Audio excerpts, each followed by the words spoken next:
Azon törvények, amelyeket mindenki helyesnek és érvényesnek tart, nagy erkölcsi erővel bírnak. Ha olyan törvényeket hozunk, amelyeket az emberek külön-külön nem tekintenek helyesnek és érvényesnek, elvesztik erkölcsi erejüket. Van-e itt a hallgatóság között valaki, akinek morális bűntudata van a gyorshajtás miatt?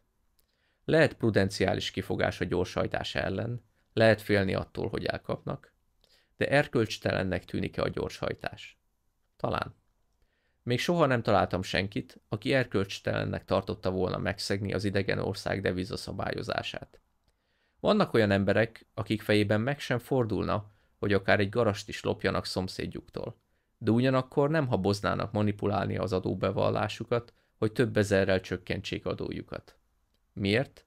Mert a törvények egy halmazának erkölcsi értéke van, amelyet az emberek elismernek függetlenül attól, hogy a kormány elfogadta ezeket törvényként. A másik halmaz pedig nem appellál az emberek erkölcsi ösztöneire. Hadd mondjak még egy példát az Egyesült Államokból. A szeszes italok betiltása, amelyet megkíséreltek, mint tudják, katasztrofális hatással volt a törvényengedelmesség és az erkölcs légkörére. Valami, amit legálisan lehetett vásárolni és inni, illegálissá vált. A törvénytisztelő állampolgárokból szeszcsempészek lettek.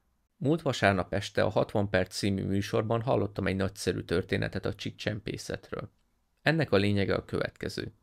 New York állam cigarettára kivetett adója sokkal magasabb, mint Dél-Karolina államban a cigarettára kivetett adó. Tehát vannak emberek, akik lemennek Dél-Karolinába, megveszik az ottani alacsony adózású cigarettákat, és becsempészik New York államba. És New York állam adójegyeit hamisítják rájuk, majd nyilvánosan eladják. A New York államban eladott cigaretták nagy része csipcsempészet. Ez a helyzet arra ösztönzi az embereket, hogy megszegjék a törvényt. Olyan ez, mint az alkoholtilalom, csak más formában. A kézenfekvő válasz az, hogy New York állam csökkentse az adókat, és egyik napról a másikra megszűnik a csempészet. Sőt, az a számos rendőr, akik eddig a csipcsempészeket üldözték, most valami más, hasznosabb dologgal lehetnek elfoglalva.